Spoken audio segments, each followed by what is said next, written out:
Bueno, vamos a empezar con generalidades de ecodoppler cardíaco, y vamos a empezar por una definición, que es la ecocardiografía. La ecocardiografía es una técnica diagnóstica incruenta, cuyo objetivo es obtener un registro no solo anatómico, sino también funcional del área del corazón y de los grandes vasos, mediante el empleo de ultrasonidos. Y el uso de diferentes planos perfectamente normalizados. Cuando nosotros empezamos a realizar un estudio, debemos considerar como básico qué posición va a tener el paciente, la conexión con el electrocardiograma y la elección del transductor. ¿Por qué es importante que el paciente se coloque en decúbito lateral izquierdo? Es importante porque de esa manera el corazón se acerca a la pared torácica y se capta mejor la imagen. Como el corazón está ubicado entre las costillas y los pulmones, o sea, entre tejido óseo y aire, y ellos son malos conductores del ultrasonido, se han ideado lo que se llaman ventanas ecocardiográficas, ventanas que nos permiten acceder a una mejor imagen del corazón. Entonces, esas ventanas que vamos a utilizar son la ventana supraesternal, que está ubicada en el hueco supraesternal, la ventana apical, que está en el ápex, donde se palpa el ápex, ligeramente por dentro, la paraesternal, que está ubicada, digamos, en una zona limitada entre la clavícula izquierda y el área apical, y la ventana subsifoidea o subcostal, que está ubicada por debajo del apéndice sifoideo. Entonces, con estas ventanas nosotros vamos a mejorar la calidad de la imagen. Sacamos tejido óseo, sacamos aire, y si podemos también, tejido graso es mal conductor del ultrasonido. Estas son las ventanas que las vamos a ver en estas fotos, la ventana subcostal, la ventana paraesternal, la ventana apical, y antes de pasar a los modos, o sea, vimos ventanas, vimos cómo se coloca el paciente, tenemos que saber qué transductor vamos a usar para el paciente. Si es un paciente adulto, generalmente vamos a usar un transductor de ultrasonido de 3,5 MHz aproximadamente, donde tenemos baja frecuencia, pero importante penetración en el tórax, pero vamos a tener baja resolución. ¿Qué es la penetración? Es la capacidad que tiene el ultrasonido de alcanzar una zona en estudio. ¿Qué es la resolución? Es la capacidad de distinguir dos estructuras íntimamente relacionadas. Entonces, cuando nosotros tenemos un transductor para adultos de baja frecuencia, vamos a tener mejor penetración. Y en el caso de los niños, vamos a tener transductores de alta frecuencia, baja penetración, pero buena resolución.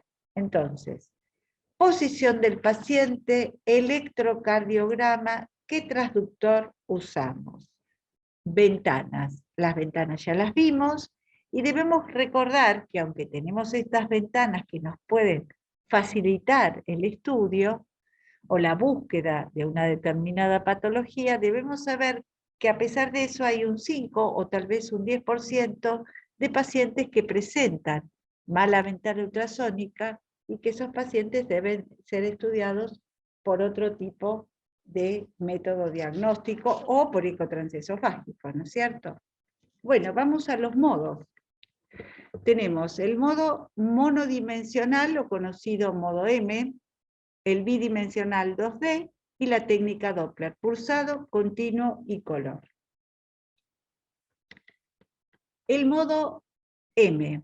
Fue el primer, digamos, las primeras experiencias que se obtuvieron de ecocardiografía fue con el modo M, que se caracteriza por una sola dirección, es decir, un haz único con dirección antero-posterior, que no proporciona orientación espacial, que sería este caso, ¿no es cierto? Un haz único con dirección antero-posterior. Eso es lo que vamos a ver como modo M. O sea, sin orientación espacial. Pero si a esa orientación antero-posterior le sumamos otra, lateral o cráneo-caudal, se pueden obtener imágenes reales del corazón. Y esto se consigue con la técnica bidimensional.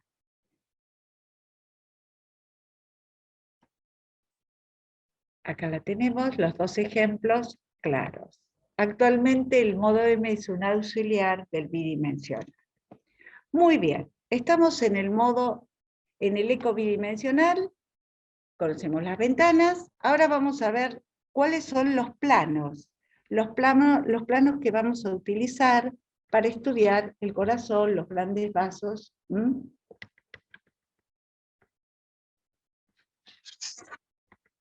Entonces, el eco bidimensional vamos a empezar con el plano longitudinal, que sería este corte que estamos acá viendo, y que es paralelo al eje mayor, Después tenemos el plano transversal. El plano transversal es perpendicular a la superficie antero-posterior del tórax y paralelo al eje menor, sería este. Y el de 4 cámaras, que es paralelo a la superficie antero-posterior del tórax. ¿Sí? Entonces, ya en el plano paraesternal eje largo, tenemos que saber dónde vamos a ubicar el transductor. El transductor se va a ubicar con la marca que tiene el transductor hacia la cabeza del paciente, con una línea imaginaria entre el hombro derecho y la cadera izquierda. El espacio que vamos a ocupar en el ¿sí? Depende del tórax del paciente, puede ser más arriba, puede ser más abajo. Y bueno, ¿qué vamos a ver?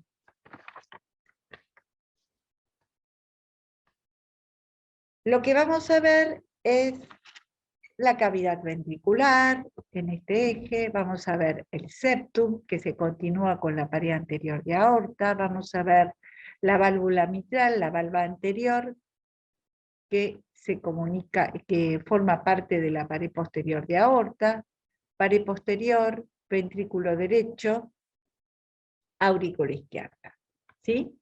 Ahí tenemos distintas imágenes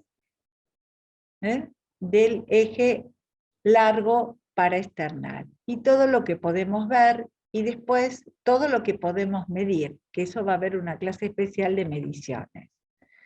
Sístole, diástole, marcado por la apertura y cierre de la aorta. Una vez que investigamos ese corte, vamos a pasar al plano paraesternal eje corto, que para ubicarlo,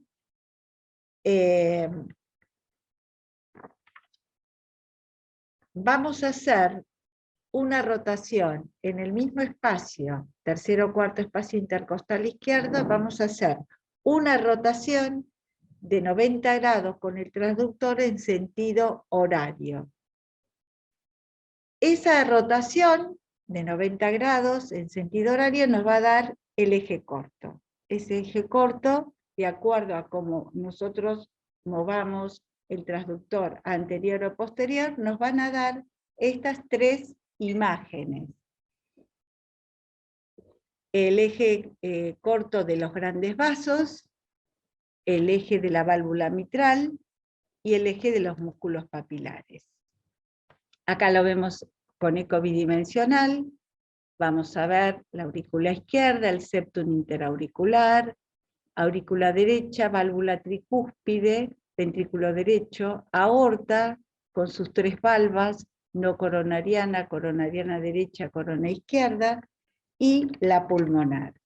Esta toma de eje corto de los grandes vasos es un plano óptimo para valorar una válvula aórtica bicúspide. En este plano las buscamos. El mismo corte, aorta y apertura de la misma. Muy bien. Pasamos al eje paraesternal, eje corto de la válvula mitral. Un plano también muy interesante porque nosotros vemos la válvula mitral, podemos ver la movilidad, el engrosamiento y la calcificación de la misma. Y finalmente, el otro corte es a nivel de los músculos papilares, donde podemos hacer un análisis de la función global y regional del ventrículo izquierdo. ¿Sí? Un resumen del eje corto, grandes vasos, válvula mitral, músculos papilares. Pasamos ahora al plano apical. O sea, hemos visto el plano, eje largo paraesternal, eje corto, y ahora pasamos al plano apical. Aproximadamente localización del transductor, quinto espacio intercostal izquierdo, línea medio clavicular. Es un plano donde nosotros vemos diámetros, áreas, volúmenes, función sistólica, global, regional, o sea, es un plano importante. Acá vamos viéndolo en forma anatómica, ecovidi, se ve muy bien. Y finalmente en el plano apical, de acuerdo a los pequeños movimientos que podamos hacer, vamos a tener un plano 4 cámaras, vamos a tener un plano 2 cámaras, vamos a tener 2 planos, 2 cámaras y aorta, y 4 cámaras y aorta. Esta división es importante porque cada movimiento que hagamos con el transductor y lleguemos a 2 cámaras, las paredes del ventrículo van a ir cambiando. Por ejemplo, esto es septal anterior, esto es septal posterior y esto es cara lateral. Esto es cara inferior y esto es cara anterior. Después lo vamos a ir viendo mejor en motilidad segmentaria. Y bueno, esta imagen me pareció interesante porque muestra cámaras a través de diferentes ventanas. Una es 4 cámaras desde la proyección apical, otra es 4 cámaras desde la proyección subcostal, y otra es 4 cámaras desde la proyección ecotransesofágico, fijándose que es la única proyección de 4 cámaras donde las aurículas, las distintas proyecciones apicales de 4 cámaras. Un tema especial es la aurícula izquierda, que la quise, digamos, dividir o separar del resto también, que es como se tiene que medir, que es algo muy importante, la medida correcta del diámetro anteroposterior de la aurícula izquierda tiene que ser perpendicular a ese plano, ¿no? Es decir, al plano, al diámetro anteroposterior. Esta sería la correcta, esta sería la incorrecta. Otra forma, después vamos a ver modo M, de medir la aurícula izquierda, es el nivel 3, el modo M, al final de la sístole. Y finalmente, el cálculo no debe medirse, ¿cómo debe medirse? El diámetro auricular perpendicular al anillo mitral. Los valores normales son de 16 a 34 milímetros por metro cuadrado. Siempre la relación con la superficie corporal de cada paciente, ¿no es cierto? Otra vez un poquito lo mismo, para no olvidarlo. Y para resumir, el diámetro anteroposterior no debe emplearse como única medida del tamaño de la aurícula izquierda, y aunque existen técnicas novedosas en la cuantificación de la aurícula izquierda, el parámetro indispensable en la práctica es el volumen auricular, que siempre ha de estar indexado a la superficie corporal. Bueno, acá vamos a hacer un pequeño resumen de la motilidad segmentaria, porque hemos visto eco bidimensional, hemos visto el ventrículo, y también es importante ver cómo nosotros lo tenemos que dividir para estudiarlo. ¿Por qué? El estudio de la contracción segmentaria es el estudio del movimiento de cada una de las partes o segmentos que componen las paredes del miocardio. Las alteraciones de la contracción segmentaria son clínicamente muy importantes, puesto que son el signo fundamental de la cardiopatía isquémica. Es decir, esta es la forma en que nosotros lo debemos dividir. Digamos, esto lo vamos a volver otra vez cuando se vea coronariopatía, cuando se vea ecoestrés, pero es algo muy general que, como estamos viendo eco y se ve en eco bidimensional, yo lo quise ubicar acá. Se divide en plano apical, medio y basal. En realidad lo que se van a medir son 17 segmentos. Esos 17 segmentos surgen 6 a nivel basal, 6 a nivel medio, que sería a nivel de los músculos papilares, 4 a nivel apical, y el último segmento es el ápex, que sería el segmento 17. Así se forman los 17 segmentos. Bueno, acá un poquito lo que habíamos visto, cada sector del ventrículo izquierdo, de acuerdo a 2, 4 cámaras o 3 cámaras, tiene una pared diferente. Por ejemplo, septum anterior, cara posterior. Y a su vez, al reconocer cada uno de los segmentos de las divisiones, creo que la forma más fácil de verlos es en el eje corto, cada zona está orientada, está irrigada por una arteria coronaria. Entonces, un trastorno de la motilidad apical, por su localización, yo sé que corresponde a la arteria descendente anterior. Entonces, un trastorno de la motilidad indirectamente nos indica un trastorno, una obstrucción o una patología en la arteria descendente anterior. Por eso es importante conocer la segmentación, saber qué irrigación tiene y en base a eso y en forma indirecta ver las alteraciones de los distintos segmentos.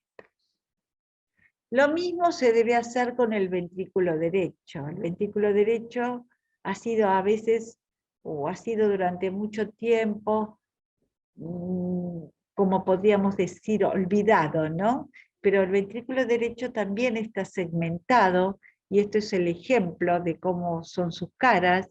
Tenemos en el eje largo paraesternal, tracto de salida sería este, en 4 cámaras, cara lateral, y después tenemos la cara anterior e inferior. Recordar siempre que la cara inferior es la que contacta con el hígado. En este caso sería un eje corto paraesternal. Entonces la cara inferior queda de este lado. En este caso, que es un plano subcostal, que es similar el corte, la cara inferior queda de este lado. La cara inferior siempre es la que contacta con el hígado. De este lado que era la cara anterior, y la que se opone es la cara anterior. Bueno, entonces un poquito ya vimos cómo se divide el ventrículo izquierdo en sus 17 segmentos, qué tener en cuenta en cada sector, saber qué irrigación corresponde a cada segmento, y el ventrículo derecho. Acá lo tenemos, en vez de un esquema gráfico, en eco, ¿no es cierto? Tracto de salida del ventrículo derecho, cara lateral, bueno, la cara inferior, anterior o lateral, sea en eje corto paraesternal o en eje corto subsiforio. Y bueno, finalmente vamos al plano subcostal, que es un plano que Es muy utilizado para pacientes de asistencia que están con asistencia respiratoria mecánica, también para la búsqueda de derrame pericárdico, cuando a veces no se ven otras localizaciones, y también al colocar el transductor en la región subsifoidea, con pequeños movimientos anteroposteriores, vamos a tener determinados estos cortes. Un eje corto, grandes vasos, que sería este, que se llega a ver hasta la bifurcación de la arteria pulmonar. Tenemos este de los músculos papilares, y finalmente tenemos el plano de la vena cava inferior, que es un plano muy importante, porque este va a ser utilizado también en Doppler y en la medición de presiones y en la presión venosa central, como parte de otras fórmulas. El diámetro es medido perpendicular al eje largo de la vena cava inferior al final de la expiración, proximal a la unión con las venas hepáticas, aproximadamente a 0,5-3 centímetros proximal del ostium de la aurícula derecha, como lo marca la flecha.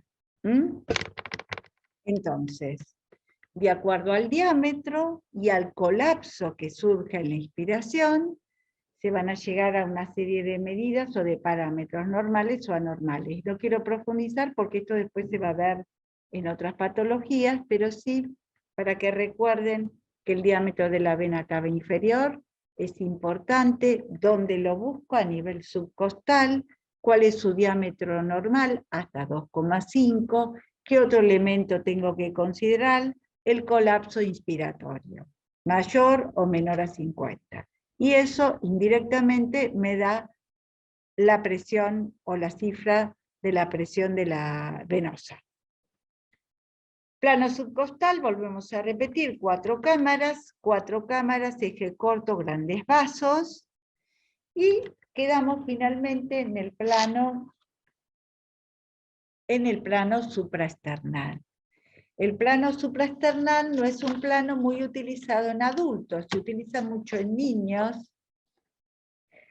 Es un plano que tiene, se lo puede dividir, uno que es paralelo a la aorta, como en este caso, y otro que es perpendicular a la misma, ¿no es cierto? No siempre se ve así el plano supraesternal, pero siempre a veces es importante buscarlos en dilataciones, disecciones, pero no siempre se ve de esta manera. Una cosa que podemos realizar, algo que podemos realizar es colocar una almohada debajo de los omóplatos con extensión del cuello del paciente y el transductor encima de la horquilla supraesternal, la mueca apuntando a la cabeza del paciente, y de esta manera tenemos este corte paralelo a la aorta, donde, bueno, se ve la aorta ascendente, se ve el callado y se ve la aorta descendente, ¿no es cierto? Y este sería el plano perpendicular, que es el otro plano, ¿no? Donde vemos vena cava superior, aorta y el tronco de la arteria derecha pulmonar. Bueno, vamos a hablar brevemente del modo M. El modo M, como dijimos anteriormente, es un método que surgió en la década de los 60, es un auxiliar del bidimensional. La imagen de 2D se registra simultáneamente con el modo M. Vamos a recordar que es la misión de un haz único con dirección antero-posterior, y que también se lo coloca en el tercer o cuarto espacio intercostal para esternal izquierdo, en simultáneo con el eco bidimensional, como lo vemos acá en este esquema. Ahora lo vamos a ver cómo se ve en eco. Donde se pueden determinar 3 planos, un plano 1, que es de ventrículo, de cavidad ventricular, un plano 2, donde vamos a ver la válvula mitral, y un plano 3, donde se ve la aorta y la aurícula izquierda. Esta es la forma en que lo vemos, Sobre el bidimensional colocamos modo M y obtenemos esa parte exclusivamente. Esto es lo que obtenemos, ¿no es cierto? Esto. El plano ventricular se utiliza a veces para sacar la función sistólica, para determinar qué función sistólica ventricular tiene el paciente, siempre y cuando no existan trastornos de la motilidad segmentaria, ¿no es cierto? Para medir el espesor del septum, para medir el espesor de la pared posterior. Ahí tenemos otro ejemplo.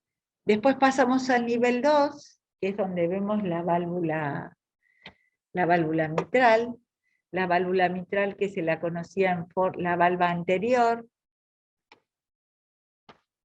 La valva anterior en forma de M. La valva posterior se la denominaba en forma de W. Vemos la pendiente de E. Vemos la pendiente de F, la onda A. Otra cosa que se considera a veces también, por supuesto que hay métodos mucho más desarrollados, pero bueno, uno ve un modo M y ve una distancia de septum muy importante, sabemos que ese ventrículo tiene disfunción diastólica, indirectamente o como signo lo podemos tomar. Bueno, válvula mitral, válvula aórtica. La válvula aórtica, la aorta y la aurícula izquierda. Esto ya lo vimos, la aurícula izquierda, este diámetro se mide al final de la sístole, y saber que en la apertura aórtica solo vemos la valva coronariana derecha y la no coronariana. La izquierda no se logra ver. Por supuesto que hay medidas del septum de la pared posterior, que bueno, va a haber una clase exclusiva de mediciones. Acá hay algunas que las pueden tomar, o después cuando demos toda la parte de mediciones, me parece que va a ser mejor. Otra característica del modo M es que podemos ver la valva posterior de la arteria pulmonar, similar a la válvula aórtica, con su onda A. Y finalmente el barrido en modo M. El barrido en modo M, que se empieza por el ventrículo, se sigue por la válvula mitral y se termina aorta aurícula izquierda. Muy bien. Diámetros, siempre recordar que los valores normales, en este caso del ventrículo izquierdo, siempre recordar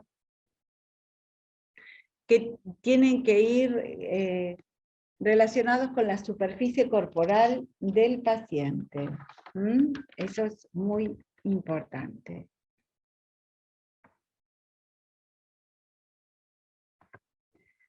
Bueno, y vamos a hablar un poquito de Doppler, lo que es el Doppler, cómo surge, el efecto Doppler, que describe los cambios de recepción de sonido cuando un objeto emisor y una fuente receptora se mueven uno respecto al otro, hay movimiento, hay flujo, y así es como surge el ecodoppler. Cuando hay una frecuencia de emisión y de recepción en distintas frecuencias. Cuando la frecuencia de emisión es mayor que la de recepción, en este caso que estaría representado glóbulo rojo, como el flujo sanguíneo, este se aleja. Cuando la frecuencia de recepción es mayor a la de emisión, el flujo se acerca al transductor. Pero todo esto, nosotros lo tenemos que valorar o ver a través de un análisis espectral o de una codificación cromática, que eso lo vamos a ver cuando veamos Doppler color. Es decir, esto tiene que tener una representación para que podamos estudiarlo, ¿no es cierto? Por supuesto que el Doppler se maneja con frecuencias mucho más altas que el eco modo M, con intensidades de energía mucho mayores que las usadas para el modo M y el 2D. Y nos permite analizar la dirección, la velocidad y características del flujo sanguíneo, ya sea laminar o turbulento. Entonces, bueno, esta es la ecuación Doppler, donde relaciona las distintas frecuencias, emisión, recepción, por K, que sería la velocidad de la sangre, sobre 2 veces la frecuencia de emisión por el coseno. Bueno, esto es mucho física, pero es, digamos, cómo surge la ecuación Doppler, y el ángulo, que el ángulo tiene que ser lo más pequeño posible entre el haz de ultrasonido y la sangre. Y esto es como nosotros lo podemos ver, ¿no es cierto? Esta diferencia de frecuencia de emisión y recepción, cómo nosotros lo vemos. Entonces lo podemos ver expresado en un análisis espectral. Y este sería el ejemplo. En el caso 2, acá la frecuencia de emisión y recepción son iguales, no hay movimientos. Pero en este, que la frecuencia de emisión es mayor a la de recepción, el flujo se aleja. Entonces se inscribe con una onda negativa. Cuando la frecuencia de recepción es mayor a la de emisión, el flujo se acerca al transductor y la onda es positiva.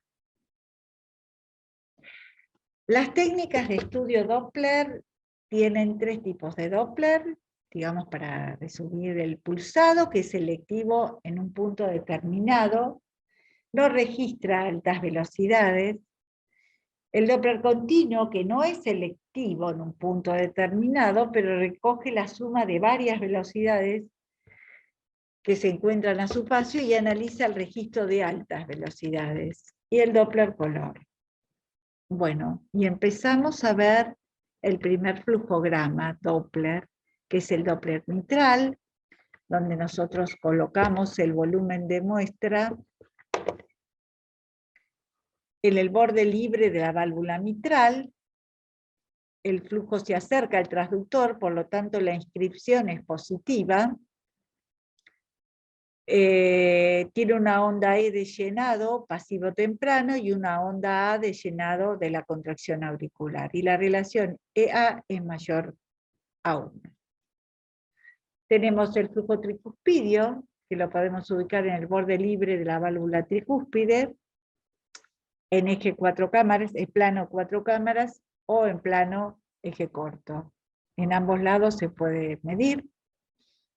El flujo se acerca en diástole al transductor, por lo tanto también es positivo, y varía con los cambios respiratorios. Aumenta en inspiración, disminuye en expiración.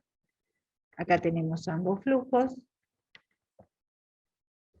y acá tenemos el tracto de salida, que es la ventana apical, 4 cámaras.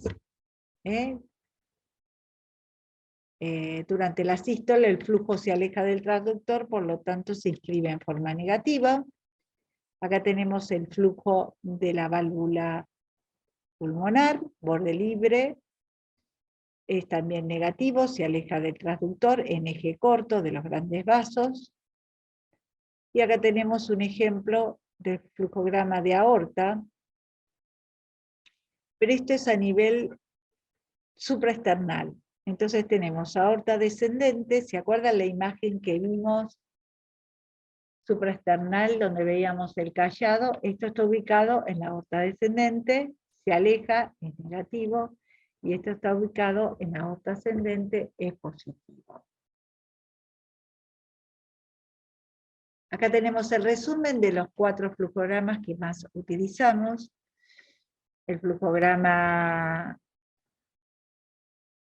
está el flujograma aórtico, que este está realizado desde el eje paraesternal largo, no lo habíamos visto.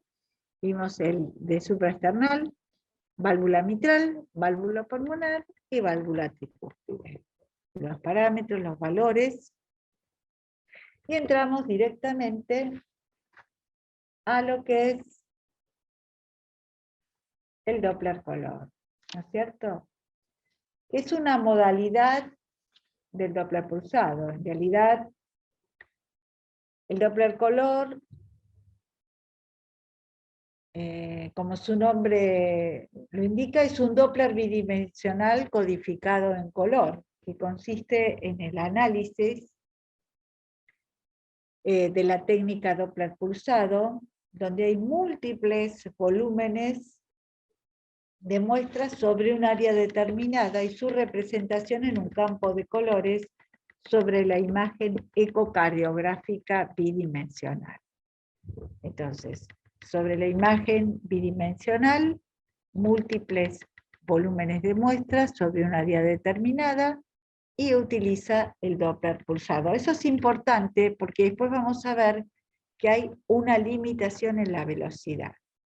Y por supuesto también se codifica en dos colores principalmente, rojo, que se acerca al transductor, azul, que se aleja del transductor.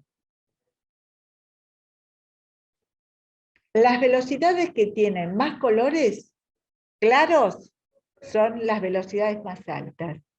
Y las oscuras generalmente son las velocidades más bajas. A esto le debemos agregar el grado de dispersión de velocidades que tienen los equipos, que se mide con la variancia. Se conoce como la variancia, que se codifica con un color añadido que varía dependiendo del modelo comercial, que puede ser amarillo, puede ser blanco o puede ser verde. Y acá hay distintos ejemplos de Doppler color. Acá colores más claros. Recordemos que hay más velocidad. Colores. Se acerca al transductor rojo, se aleja, es azul. También hay color en modo M, que se utiliza mucho a veces para limitar o delimitar las insuficiencias. Ahora, ¿qué es lo que pasa cuando existe una alteración, una insuficiencia donde las velocidades son muy altas?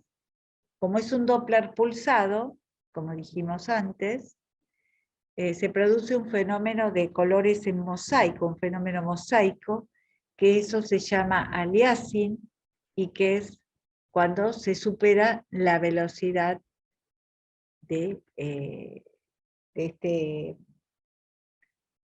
la velocidad del pulsado, ¿no es cierto? El Doppler color tiene dos características que debemos recordar. La primera es que tiene un tiempo de muestreo muy largo, que varía entre 30 y 100 milisegundos, lo que limita la resolución temporal de la señal y permite que en ocasiones se recojan fenómenos simultáneos en una misma imagen. Por ejemplo, insuficiencia aórtica e insuficiencia mitral. Y la segunda limitación es el fenómeno de aliasing, el patrón mosaico que estamos viendo ahí, porque la velocidad del Doppler supera el límite iniquis. Y entonces no se puede cuantificar. Sí se sabe que hay una patología, pero no se la puede cuantificar. El Doppler color es apto para las insuficiencias valvulares, las cardiopatías congénitas, las comunicaciones anómalas entre las distintas cámaras cardíacas. Otra vez el fenómeno de mosaico, de aliasing, supera límite iniquis. Bueno, y vamos a hacer una breve mención también al Doppler tisular,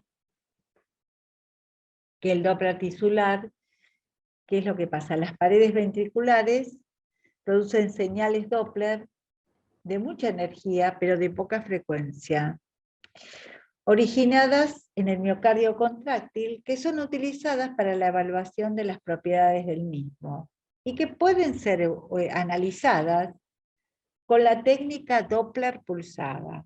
Entonces, Doppler pulsado en color, Doppler pulsado en Doppler tisular. O color. Evaluando las velocidades de los diferentes tiempos del ciclo cardíaco.